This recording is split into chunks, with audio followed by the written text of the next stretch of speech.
ഒരു പുഞ്ചിരിയോടെ മാക്കാൻ മാത്തുവിൻ്റെ അതിരങ്ങളെ സ്വതന്ത്രമാക്കി. അവൻ്റെ കണ്ണുകളിലേക്ക് നോക്കുന്തോറും ഒരു നാണം അവളിൽ ഉടലെടുത്തു. അവൾ നാണത്താൽ തലകുനിച്ചു നിന്നു. മഴയും മെല്ലെ തോർന്നു തുടങ്ങിയിരുന്നു. ബാൽക്കണിയിൽ നിന്നും ഈ കാഴ്ച കണ്ടുകൊണ്ട് നിന്ന അപ്പുവും ദച്ചുവും പരസ്പരം വായും പൊളിച്ച് നോക്കി നിന്നുപോയി. എടി അപ്പു, ഇവിടെ ഇപ്പം എന്താ നടന്നത്? ദച്ചു അത്ഭുതത്തോടെ ചോദിച്ചു. നീ കണ്ടില്ലേ, ഏട്ടനിലെ ഉമ്മർ ഉണർന്നു. ഇനി ബാലൻ കെ നായരാകും മുന്നേ മൂക്കുകയറിടണം, അല്ലെങ്കിൽ നമുക്ക് അംഗനവാടി തുടങ്ങേണ്ടി വരും. അത് കേട്ട് ദച്ചു പൊട്ടിച്ചിരിച്ചു. അവർ പരസ്പരം നോക്കി ചിരിക്കാൻ തുടങ്ങി. മാക്കാൻ പതിയെ അവളുടെ മുഖം ഉയർത്തിപ്പിടിച്ചു. പ്രണയത്തോടെയുള്ള അവൻ്റെ നോട്ടം കണ്ടതും നാണത്തിൽ കലർന്നൊരു ചിരിയോട് അവൾ നിന്നുപോയി. മാത്തു, ഒരുപക്ഷെ ശ്യാം ജീവിച്ചിരുന്നെങ്കിൽ എൻ്റെ പ്രണയം നീ അറിയാതെ പോകുമായിരുന്നു. കാരണം അവന് നിന്നോടുള്ള പ്രണയത്തിനു മുൻപിൽ ഞാൻ പോലും ഒരു നിമിഷം ചിന്തിച്ചു പോയി, അവൻ ജീവിച്ചിരുന്നെങ്കിലെന്ന്. അത് കേട്ടവളൊന്ന് ചിരിച്ചു. അവൻ ജീവിച്ചിരുന്നെങ്കിൽ എന്നാഗ്രഹിക്കാത്തൊരു നിമിഷം പോലുമില്ല എൻ്റെ ജീവിതത്തിൽ. പക്ഷേ വിധി എന്നെ തോൽപ്പിച്ചു കളഞ്ഞു മാക്കാനെ. അത് പറയുമ്പോൾ എന്തുകൊണ്ടോ അറിയാതെ തന്നെ കണ്ണുനീർത്തുള്ളികൾ അവളുടെ അതിരങ്ങളെ തേടിയെത്തിയിരുന്നു. അവനിലെ സൗഹൃദത്തെ ഒരിക്കൽ പോലും നിനക്ക് പ്രണയമായി തോന്നിയില്ലേ മാത്തു? അവളുടെ മറുപടിക്കായി അവൻ ആകാംക്ഷയോടെ നിന്നു. വേദന കലർന്നൊരു പുഞ്ചിരിയോടെ അവൾ അവനെ നോക്കി. സൗഹൃദം, അതൊരു വല്ലാത്തൊരു ഫീലാണ് മാക്കാനെ. ആദ്യം കണ്ട നിമിഷം നിങ്ങൾ എന്നോട് പറഞ്ഞില്ലേ മാക്കാൻ ജിന്നിനെ തപ്പിയിറങ്ങിയതാണെന്ന്? അതുപോലൊരു ജിന്നാണ് സൗഹൃദം. പക്ഷെ അത് കീഴ്പ്പെടുത്തുന്നത് നമ്മുടെ ഹൃദയത്തെയാണ്. കൂടെ പിറക്കാതെ തന്നെ കൂടെ പിറപ്പുകളാകുന്നു. നമ്മളെക്കാളേറെ നമ്മുടെ കാര്യങ്ങൾ മുൻഗണന നൽകുന്നു. രാപ്പകൽ വേർതിരിവില്ലാതെ എന്തിനും ഏതിനും നമുക്കൊപ്പം നിൽക്കുന്നു. നമ്മുടെ ചെറിയ മൗനത്തിൻ്റെ അർത്ഥം പോലും പറയാതെ മനസ്സിലാക്കുന്നു. അതുകൊണ്ട് തന്നെ ശ്യാമിനെ ചങ്കെന്ന് വിളിക്കുന്നതാണ് ഏറ്റവും ഉത്തമം. എൻ്റെ ചങ്ക്, എൻ്റെ ജീവൻ്റെ ഓരോ മിടിപ്പും അവനിലാണ്, അവൻ്റെ സൗഹൃദത്തിലാണ്. ആ സൗഹൃദം ഒരിക്കലും പ്രണയമാകില്ല മാക്കാനെ.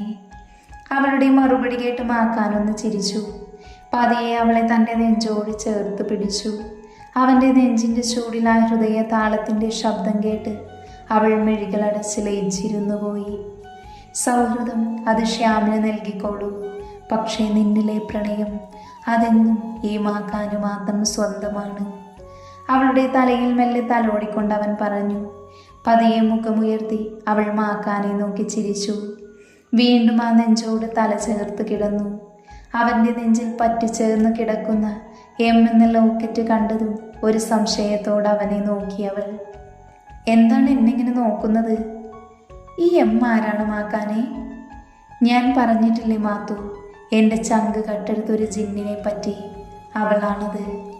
കള്ളച്ചിരിയോടെയുള്ള അവൻ്റെ മറുപടി കേട്ട് അവൻ ദേഷ്യത്തോടെ പല്ലുകടിച്ച് അവനെ തന്നെ നോക്കി നിന്നു. അതേതാണ് ആ ജിന്ന്? ഞാനറിയാത്തൊരു ജിന്ന്. ഇങ്ങനെ നോക്കി പേടിപ്പിക്കാതെ മാത്തു. ഈ മാക്കാൻ്റെ മനസ്സിലൊരു ജിന്നേ ഉള്ളൂ. അതെൻ്റെ. വാക്കുകൾ മുഴുമിപ്പിക്കാനാവാതെ അവൻ നിന്നു. അതെൻ്റെ? ബാക്കി പറവാക്കാനേ. അതെൻ്റെ ഈ മത്തക്കണ്ണിയാണ്. അവളുടെ ഇരു കവിളയും വലിച്ചു പിടിച്ചുകൊണ്ട് സ്നേഹത്തോടെ അവൻ പറഞ്ഞു. ഒരു വേദനയോടെ മാത്തു അലറിക്കൊണ്ട് അവൻ്റെ കൈകൾ തട്ടിമാറ്റി ഒരു കുറുമ്പോടെ അവനെ നോക്കിയൊന്ന് പുഞ്ചിരിച്ചു. എന്തടി മത്തക്കണ്ണി നോക്കി പേടിപ്പിക്കുന്നത്? പോടാ കാട്ടുമാക്കാനേ. നീ എന്താടി വിളിച്ചത്? എൻ്റെ കയ്യിൽ നിന്നും ചുമ്മാ പെട വാങ്ങിക്കരുത് നീ. ഓ പിന്നെ ഇങ്ങ് വന്നാൽ മതി, തൊല്ല ഞാനിപ്പോൾ തന്നെ നിന്നു തരാം. അവൾ കുസൃതിയോടെ പറഞ്ഞ് ഓടാൻ ശ്രമിച്ചു. കാലിൽ പിടിച്ചൊരു നിലവിളിയോട് അവൾ നിലത്തേക്കിരുന്നു. മാത്തു, ഞാൻ പറഞ്ഞതല്ലേ ശ്രദ്ധിക്കണമെന്ന്. അവളുടെ കാൽ പിടിച്ച് നോക്കിക്കൊണ്ട് അവൻ പറഞ്ഞു. കാലിന് സ്ട്രെയിൻ കൊടുത്തതുകൊണ്ടുള്ള വേദനയൊഴിച്ച ബാക്കി കുഴപ്പമൊന്നുമില്ലായിരുന്നു. അത് മാക്കാൻ ഒരുപാട് ആശ്വാസമായി. വേദനയോടെ നിറഞ്ഞു തുളുമ്പി അവളുടെ കണ്ണുകൾ കണ്ടു മാക്കാൻ സങ്കടത്തോടെ അവളെ തൻ്റെ കൈകളിൽ കോരിയെടുത്ത് ഫ്ലാറ്റിലേക്ക് നടന്നു. ഫ്ലാറ്റിലെത്തിയതും മാക്കാൻ അവളുമായി റൂമിലേക്ക് നടന്നു. അപ്പുവും ദച്ചുവും അവൾക്കടുത്തായി വന്നിരുന്നു. നന്ദു വേദനയോടെ കരഞ്ഞുകൊണ്ടിരുന്നു. അത് കണ്ട് അവർ അവളെ സമാധാനിപ്പിക്കാൻ തുടങ്ങി.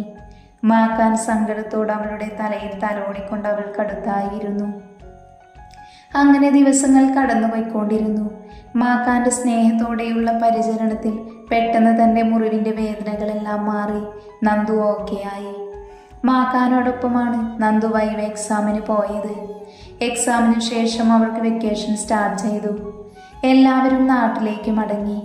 ദാസും കിച്ചുവും ബിസിനസ്സിൻ്റെ ആവശ്യങ്ങൾക്കായി ചെന്നൈയിൽ തന്നെ നിന്നു. ദാസിൻ്റെയും അപ്പുവിൻ്റെയും കല്യാണം ഫിക്സ് ചെയ്തതിനാൽ തലേ ദിവസം എത്താമെന്നായിരുന്നു അവരുടെ എല്ലാവരുടെയും പ്ലാന്. രാത്രി ബാൽക്കണിയിൽ വിദൂരതയിലേക്ക് നോക്കി തൻ്റെ മാക്കാൻ്റെ ഓർമ്മകളുമായി അവൾ നിന്നുപോയി. എന്താ നീ ഇത്ര ചിന്തിച്ചു കൂട്ടുന്നത് നന്ദു? ദിനേശ് അവളുടെ അടുത്തേക്ക് വന്നുകൊണ്ട് ചോദിച്ചു. ശബ്ദം കേട്ട് അവൾ ഞെട്ടി തിരിഞ്ഞു നോക്കി. അച്ഛനാണെന്ന് മനസ്സിലാക്കിയതും അവളൊന്ന് പുഞ്ചിരിച്ചു. ഏയ് ഒന്നുമില്ല അച്ഛാ, അവൾ ചെറുപുഞ്ചിരിയോടെ മറുപടി നൽകി. ഒന്നുമില്ലെന്ന് കള്ളം പറയണ്ട. വന്നപ്പോൾ മുതൽ ഞാൻ ശ്രദ്ധിക്കുവാണ്, നിനക്കെന്തോ പറ്റിയിട്ടുണ്ട്. അത് എല്ലാവരെയും ഒരുപാട് മിസ് ചെയ്യുന്നത് പോലെയാണ്, വേറൊന്നുമല്ല.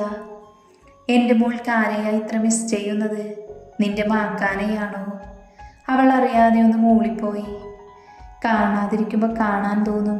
കൂടെയില്ലാത്ത ഓരോ നിമിഷങ്ങളും ഓരോ യുഗങ്ങളായി തോന്നും. ഇതൊക്കെ ഈ പ്രായത്തിൽ പതിവാണ്. അതൊക്കെ പ്രായത്തിൻ്റെ ചാബല്യമായി കണ്ടാൽ മതി.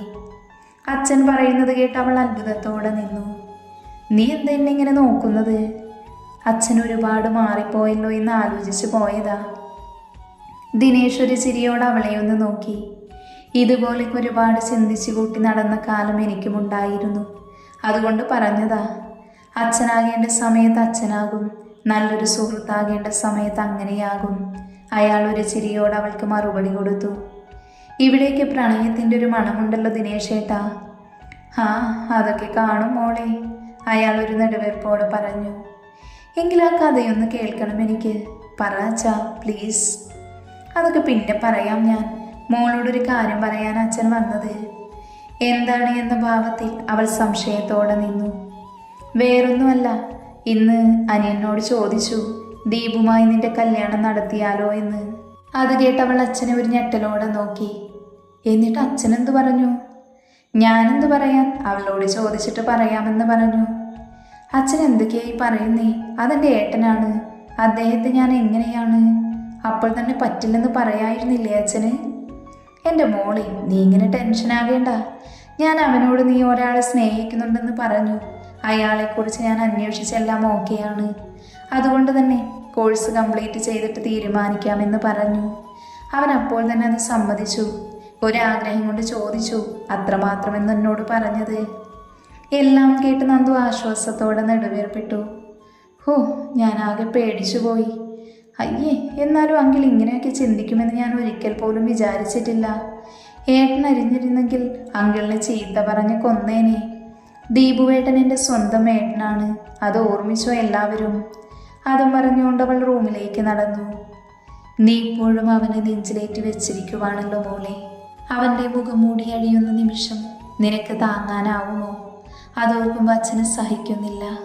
എൻ്റെ സുഹൃത്തിൻ്റെ മകനായി പിറവിയെടുത്തു എന്ന ഒറ്റ കാരണം കൊണ്ടാണ് ദീപു നീ ഇന്നും തല ഉയർത്തി നടക്കുന്നത്. അല്ലെങ്കിൽ അശ്വിൻ നിനക്കുള്ള മറുപടി എപ്പോഴേ തരുമായിരുന്നു. എങ്ങനെ തോന്നിയിടാ ഇത്ര ക്രൂരതകൾ ചെയ്തു കൂട്ടാൻ? അവൾ പോകുന്ന വഴിയെ നോക്കി അയാൾ സ്വയമേ പറഞ്ഞു തേങ്ങിക്കരഞ്ഞു. ദച്ചുവുമായുള്ള ചുറ്റിക്കറങ്ങലുമായി അങ്ങനെ ദിവസം നീണ്ടുകൊണ്ടിരുന്നു.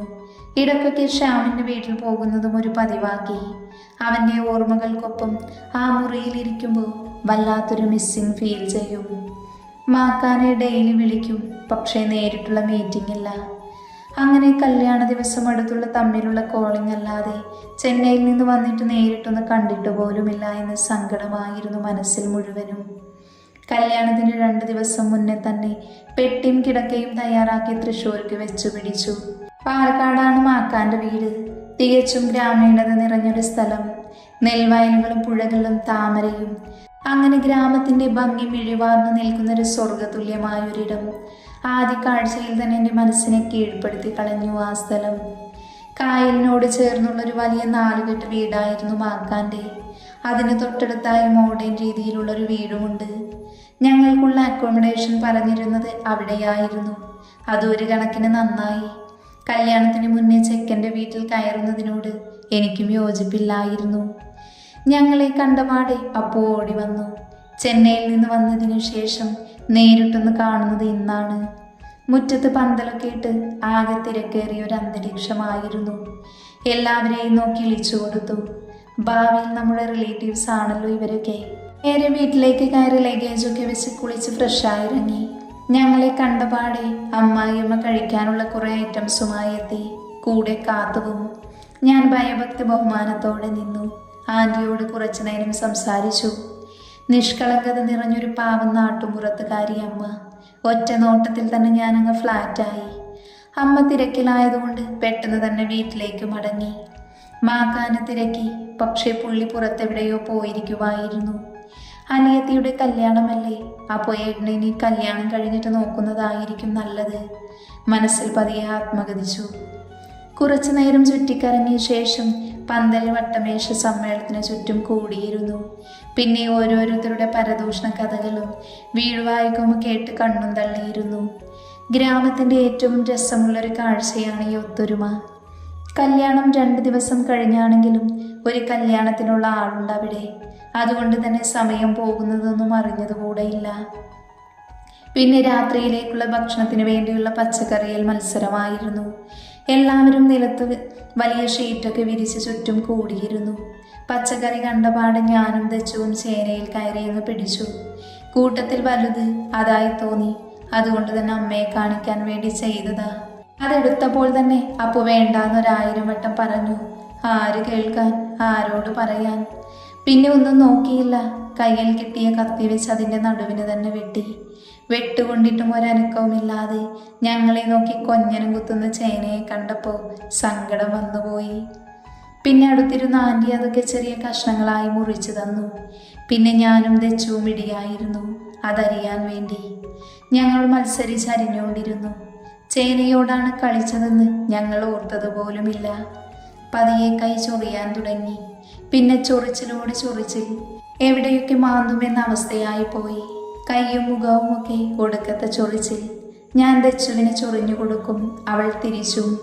വേലിയിൽ കിടന്ന പാമ്പിനെ എടുത്ത് തോളത്ത് വെച്ച അതേ അവസ്ഥ. ഞാൻ അപ്പോഴേ പറഞ്ഞതല്ലേ പറ്റുന്ന പണിക്ക് പോയാൽ മതിയെന്ന്. അപ്പു അതും പറഞ്ഞ് കളിയാക്കി ചിരിക്കാൻ തുടങ്ങി. കാത്തു എനിക്കും ദച്ചുവിനും മാറി മാറി മാന്തി തന്നു. ദൈവദൂതയെ പോലെ എൻ്റെ അമ്മായിയമ്മ പറഞ്ഞു തന്നു, വെളിച്ചെണ്ണ തേച്ചാൽ മാറുമെന്ന്. കേൾക്കേണ്ട താമസം ഞാൻ അവരുടെ വീട്ടിലേക്ക് ഓടിക്കയറി. നിലവിളക്കും പിടിച്ച് വലത് കാലം വെച്ച് കയറാനിരുന്ന എൻ്റെ സ്വപ്നങ്ങളെല്ലാം വെള്ളത്തിൽ വരച്ച വരകണക്കെയായി. ദച്ചു നേരെ കലവറയിലേക്കാണ് ഓടിയത്. എണ്ണ ക്യാനോട് ഒഴിക്കാനാവും അവൾ അങ്ങോട്ട് ഓടിയത്. നന്ദു കൂടുതലൊന്നും ചിന്തിക്കാതെ വീടിൻ്റെ അകത്തേക്ക് ഓടിക്കയറി. ആരെയോ കൂട്ടിയിടിച്ച് അവൾ നിലത്തേക്ക് വീണു. കൈകുത്തി വീണതുകൊണ്ട് കൈയൊക്കെ തടവി അവൾ പതിയെ എഴുന്നേറ്റു. 2 ചീത്ത പറയാനായി ഓപ്പോസിറ്റുള്ള ആളെയൊന്ന് നോക്കി. ഒരു സുന്ദരിയായ പെൺകുട്ടി നടുവും താങ്ങി എഴുന്നേറ്റു. താൻ എന്താടും ആകാശത്ത് നോക്കിയാണോ നടക്കുന്നത്? ആ പെൺകുട്ടി ചോദിച്ചത് കേട്ട് നന്ദു അന്തം വിട്ട് നിന്നു. ആക്ച്വലി ഈ ചോദ്യം ഞാനല്ലേ ചോദിക്കേണ്ടത്? ആ സാരമില്ല, ഏതായാലും വീണു. ഒരു സോറി പറഞ്ഞ പ്രോബ്ലം സോൾവ് ആകും. സോ ആ വഴി നോക്കുന്നതാണ് ഉചിതം. അവൾ മനസ്സിൽ കണക്ക് കൂട്ടി മെല്ലെ ഇളിച്ചു കാണിച്ചു. സോറി, ഓടി വന്ന് പറയാതെ പറ്റിയതാ, അവൾ കൈകൾ മാന്തിക്കൊണ്ട് പറഞ്ഞു. ആ പെൺകുട്ടി നന്ദുവിനെ സൂക്ഷിച്ചൊന്ന് നോക്കിക്കൊണ്ടിരുന്നു. പതിയെ ശരിയെന്ന രീതിയിൽ തലയാട്ടി പുറത്തേക്ക് നടന്നു. അവൾ പോയ പുറകെ കാത്തു അകത്തേക്ക് കയറി വന്നു. എന്താ ഏട്ടത്തി ഇങ്ങനെ ചിന്തിച്ചുകൊണ്ട് നിൽക്കുന്നത്? കാത്തു സംശയത്തോടെ ചോദിച്ചു. ആ പോയ പെൺകുട്ടി ആരാടി? അവൾ പോകുന്ന വഴിയെ നോക്കി നന്ദു ചോദിച്ചു. ഹോ, ആ പോയതാണോ? അത് മൈഥിലി ചേച്ചി. വകയിലൊരു വല്യമ്മയുടെ മോളാണ്. ബാംഗ്ലൂരായിരുന്നു. മാരേജ് ആയതുകൊണ്ട് വന്നതാ. ഒന്ന് നോക്കി വെച്ചു ഏട്ടത്തി. ഭാവിയിൽ ഏട്ടത്തിയുടെ കഞ്ഞിയിലെ പാറ്റയാകാനേ നല്ല ചാൻസ് ഉണ്ട്. You mean cockroach? അതെന്താ അങ്ങനെ നീ പറഞ്ഞത്? എൻ്റെ ഏട്ടത്തി, മൈഥിലി ചേച്ചിക്ക് ഏട്ടനിൽ ചെറുപ്പം മുതലേ ഒരു കണ്ണുണ്ടെന്ന്. കാത്തു പറയുന്നത് കേട്ട് നന്ദു അത്ഭുതപ്പെട്ടു. മണ്ണിലേക്കും ഡിമാൻഡോ? ആ, കലികാലം, അല്ലാതെന്ത് പറയാനാ. അതെ, ചിന്തിച്ചു കൂട്ടിയത് മതി. നന്ദുവിൻ്റെ മുഖത്ത് കൈകൾ ഞൊടിച്ചുകൊണ്ട് കാത്തു പറഞ്ഞു. അവളൊന്ന് ഞെട്ടി ചിന്തയിൽ നിന്നും ഉണർന്നു. അല്ല, നിന്റെ ഏട്ടനെ ആരാധികയൊക്കെ ഉണ്ടായിരുന്നു, ഞാൻ അറിഞ്ഞില്ല. ഇതൊക്കെ എന്ത്? ഏട്ടൻ ഫുട്ബോൾ പ്ലെയറാണ്. പോരാത്തിന് നല്ലൊരു ഗായകൻ, ഡാൻസർ. ഏട്ടൻ നന്നായി വരയ്ക്കും. അതുകൊണ്ട് തന്നെ ഇവിടെ ഏട്ടന് ചില്ലറ ആരാധകരൊന്നുമല്ല, അവൾ വലിയ കാര്യത്തോടെ പറഞ്ഞു. എല്ലാം കേട്ട് നന്ദു പകച്ചു നിന്നു. ഒരു കാര്യം സത്യമാണ്, മാക്കാൻ നന്നായി വരയ്ക്കും. ഒറ്റടിക്കല്ലേ എൻ്റെ തലവര മാറ്റി വരച്ചത്. നന്ദു മനസ്സിലോർത്തു നിന്നു. ചിന്തിച്ചു നിൽക്കാതെ വാ ഏട്ടത്തി, നമുക്കേ അടുക്കളയിൽ പോയി എണ്ണ എടുക്കേണ്ടേ. പിന്നെ കൂടുതലൊന്നും ചിന്തിക്കാതെ അവളോടൊപ്പം നന്ദുവും അടുക്കളയിലേക്ക് നടന്നു. സന്ധ്യയായപ്പോൾ തന്നെ ഒന്നുകൂടെ ഫ്രഷായി മാക്കാൻ്റെ വീട്ടിലേക്ക് ചെന്നു. എല്ലായിടത്തും ആളുകളെ കൊണ്ട് നിറഞ്ഞിരിക്കുവാണ്. ഒറ്റ നോട്ടത്തിൽ ആ ഗ്രാമത്തിലെ മുഴുവൻ ആളുകളും ഉണ്ടെന്ന് തോന്നും. ഓരോ സ്ഥലങ്ങളിലും ഓരോ വട്ടമേശ സമ്മേളനം നടന്നുകൊണ്ടിരിക്കുന്നു. വല്യമ്മമാരുടെ ഒരു കൂട്ടം, കുട്ടികളുടെ കുറേ സംഘങ്ങൾ, ചേച്ചിമാരുടെ ഓരോ കൂട്ടങ്ങൾ, അങ്ങനെ തിങ്ങി നിറഞ്ഞ അന്തരീക്ഷം. ചർച്ചകൾക്കിടയിലും എന്നെയും തെച്ചുവിനെയും കണ്ടതോടെ എല്ലാവരും ചൊറിച്ചിൽ മാറിയോ എന്ന് ചോദിക്കുന്നുണ്ട്. ചിലർ വല്ലാത്തൊരാക്കിയ ചിരിയും. ഏതായാലും ഒറ്റ ദിവസം കൊണ്ട് ഫേമസ് ആയി എന്ന് മനസ്സിലായി. കൂടുതൽ നേരം അവിടെ ചുമ്മാ നിന്ന് നാറും. അതുകൊണ്ട് അപ്പുവിൻ്റെ റൂമിലേക്ക് മെല്ലെ വലിഞ്ഞു.